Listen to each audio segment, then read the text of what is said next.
Bonjour, aujourd'hui dans ma chronique Culture L, je vais vous parler d'une mystérieuse icône. Elle n'a pas arpenté les marches du Festival de Cannes, elle n'a pas non plus tourné à Hollywood, elle n'a pas fait la une de Paris Match ou de Closer, pourtant son visage et sa silhouette vous sont extrêmement familiers. En effet, elle fait 45 cm sur 41 et elle est l'œuvre la plus connue, la plus reproduite de Vermeer, il s'agit de La Laitière. Donc ce fameux petit tableau qui fait le tour du monde est en fait la concurrente numéro 1 de la Joconde.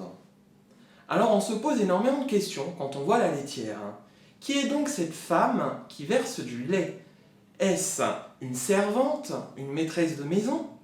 Et pour qui fait-elle de la brioche ou du pain perdu? Pour son mari? Pour un amant de passage? Pour son fils? En fait, quand on regarde la laitière de près, il y a de nombreux indices qu'elle nous laisse. La laitière serait une coquine, telle une Madone ou une déesse grecque ou encore une actrice érotique. Quand on regarde la laitière, on a envie de la déshabiller. Que fait-elle le visage baissé? On a l'impression de la voir dans une cathédrale, avec ce jeu de lumière qui arrive sur elle. Devant la laitière, on n'a pas envie de parler. À la limite, on chuchote. Et que fait-elle avec ce filet de lait qu'elle déverse? La laitière serait-elle une aguicheuse?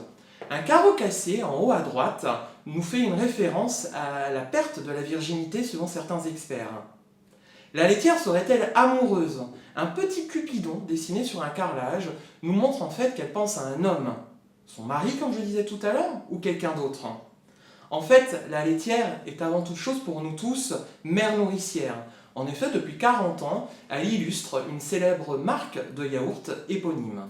Alors attention, les stars du monde entier vont bien se tenir, Madonna, Meryl Streep ou encore Audrey Tautou, parce que la laitière est toujours présente dans le milieu de la télévision, de la mode et aussi du marketing.